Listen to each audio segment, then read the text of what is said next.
It's time for Rabbi Minkowicz's Weekly Torah Lesson, a place where life's most difficult questions are answered. Here with his spiritual perspective and insight, Rabbi Minkowicz. Welcome to this week's Torah lesson. This week's Torah portion is Parsha's Vayechi, Shabbat Chazak. The question of the week is, how is rebuke a blessing? So in this week's Torah portion, Parsha's Vayechi, it's famous for Yaakov blessing his children. Yaakov, before he dies, calls in every one of his children, and he blesses them. So the question they ask is, if you give a look, on one hand they're called blessings, but on the other hand you give a look, Reuven he rebukes, Shimon and Leib he rebukes.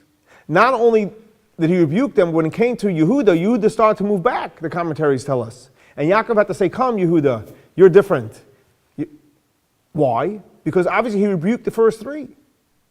So the question is, why are they called blessings? Now perhaps you might say, they're not blessings. Maybe the few of them were rebuking.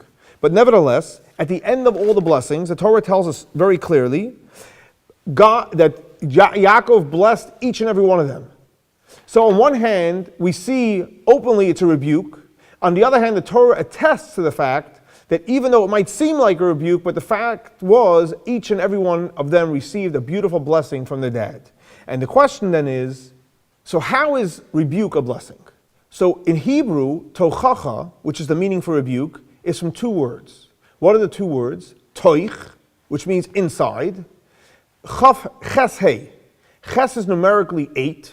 Hey is numerically 5. So inside is 13. What's 13? So we know there's a powerful word, which is the key to all connections between people, and that is ahava, love. Love, numerically, aleph is 1, hey is 5, vet is 2, and hey is another 5, which equals 13. In other words, teichacha means the essence of the rebuke is love. So in other words, when you're rebuking somebody, and what they're really feeling is not the rebuke, even though you're technically outlining issues that were wrong, but when they feel that the essence of the message, the delivery, is one that's coming from a place of love, it goes into a place of love, then they don't feel the rebuke as rebuke, but they actually feel the rebuke as coming from a place of love, and they're happy to hear it and actually to work on themselves to transform themselves. So in other words, Yaakov blessed every one of his children. Even though, if you read, yes, he did rebuke them and address certain issues that had to be corrected and things he was unhappy about, but that was only in the actual message of the content. But the delivery was one of tochacha, and as the Torah points out, the essence was love, and therefore it was all a blessing. So to answer the question, how is rebuke a blessing? When the essence of the rebuke is coming from a place of love, the person will feel the love and have an opportunity to address and fix the things that need to be fixed. But he won't feel the rebuke because the feeling will be a feeling of true love. This week's Torah lesson is dedicated to the memory of Baruch and Aryeh Leib. May the Torah that we're studying in his memory cause an elevation for his soul. Thanks so much for joining us for our weekly Torah lesson. Please join us for live classes here at Chabad.